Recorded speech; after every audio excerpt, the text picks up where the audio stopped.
हरे कृष्णा। सभी वैष्णव भक्तों के चरणों में दंडवत प्रणाम।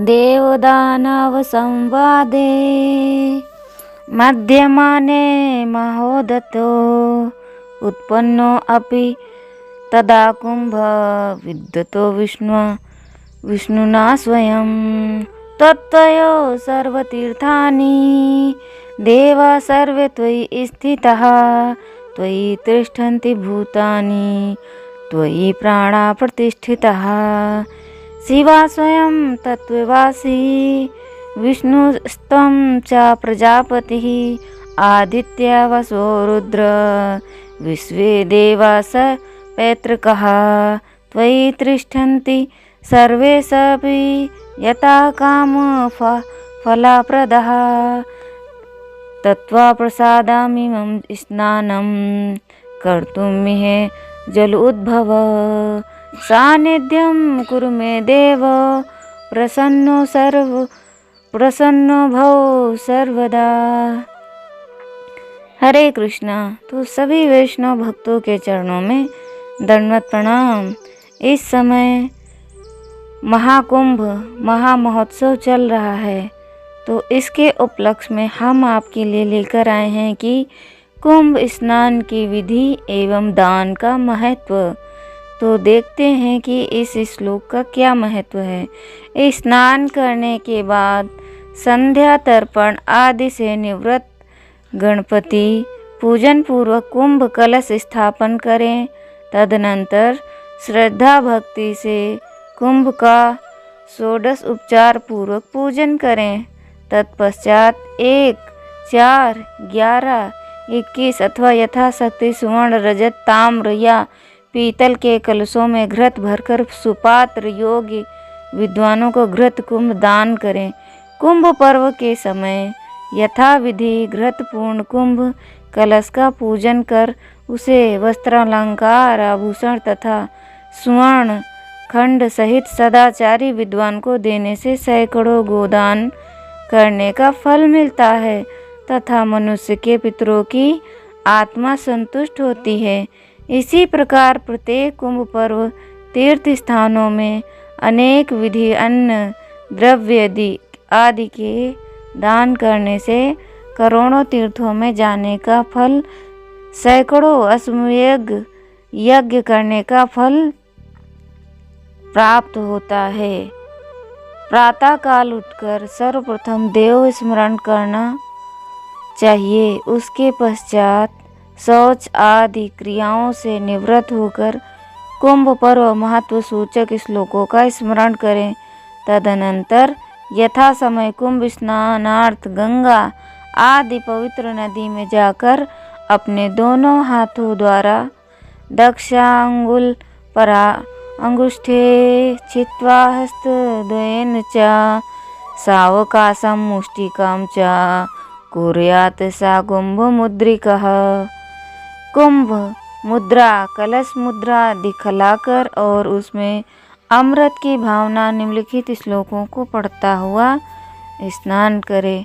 तो अभी जो हमने श्लोक बोला है उसको ही सुनकर या पढ़कर स्नान करें। स्नान करने से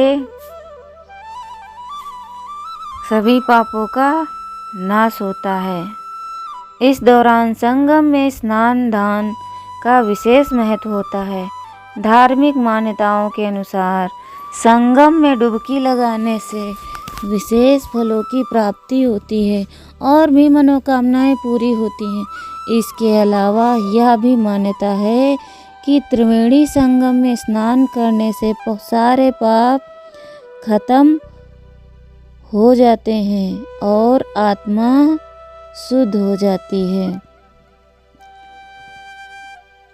यह महाकुंभ का आयोजन हर 12 वर्ष के बाद किया जाता है। इस महापर्व में देश विदेश से लाखों करोड़ों की संख्या में श्रद्धालु शामिल होने आते हैं। इसके साथ ही प्रयाग के महाकुंभ में साधु संतों का जमावड़ा लगता है। इस मेले में साधु संतों का स्वागत बहुत भव्य तरीके से किया जाता है। इस दौरान संगम में स्नान दान विशेष महत्व होता है।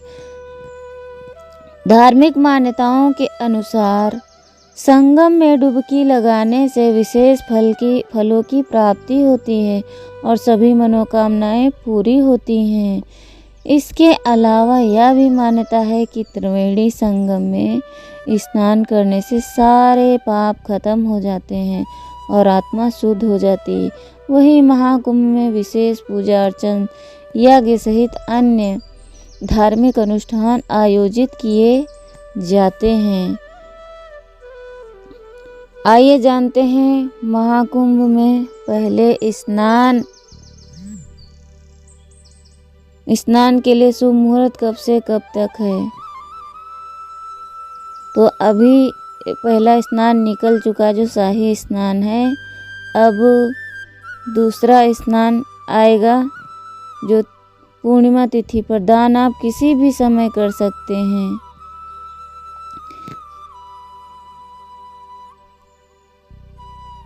स्नान के नियम। धार्मिक मान्यताओं के अनुसार महाकुंभ के दौरान संगम में स्नान करना बहुत पुण्य का काम माना जाता है, लेकिन इस दौरान कुछ खास नियमों का पालन करना चाहिए।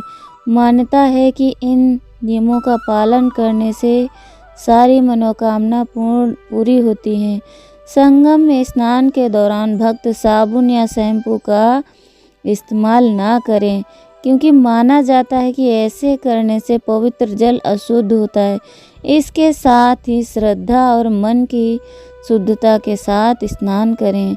नकारात्मक विचारों को दूर रखना चाहिए। स्नान करने से पहले सूर्य देव को हाथ जोड़कर प्रणाम करें और डुबकी लगाने के दौरान भी भगवान का ध्यान करें।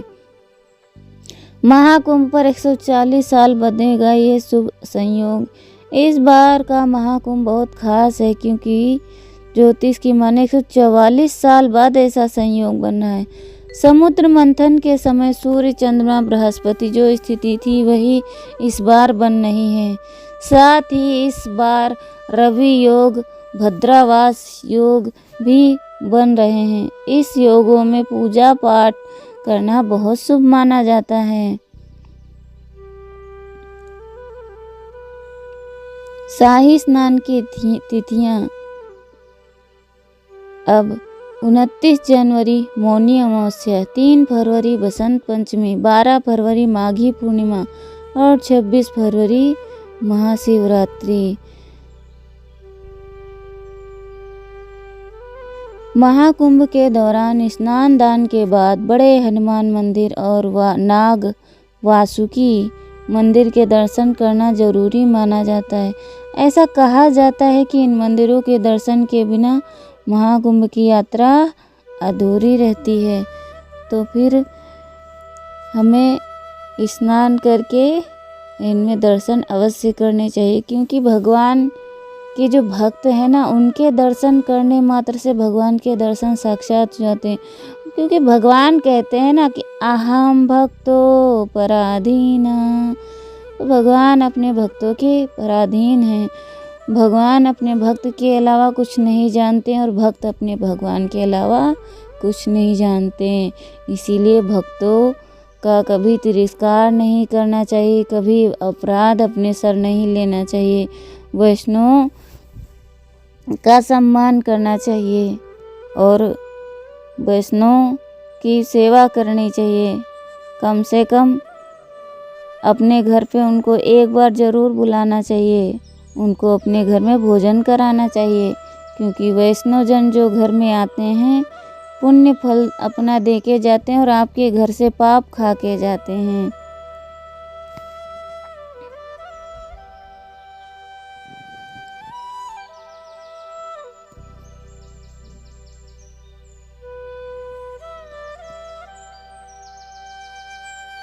हरे कृष्णा कृष्णा कृष्णा हरे हरे, हरे रामा राम राम हरे हरे। तो हम मिलते हैं आपसे अगली कथा में, अगली जानकारी में। तब तक के लिए आप श्रवण करें और महामंत्र का जाप करें और कुंभ मेले में चल रहे इस महा महोत्सव का आनंद लें और सभी साधु संतों और वैष्णवों के दर्शन करें। उनके दर्शन मात्र से ही सभी तीर्थों का फल पुनः प्राप्त हो जाता है। इसीलिए वैष्णवों का संग करें, साधु संग करें, संकीर्तन करें और शास्त्रों का अध्ययन करें। हरि बोल।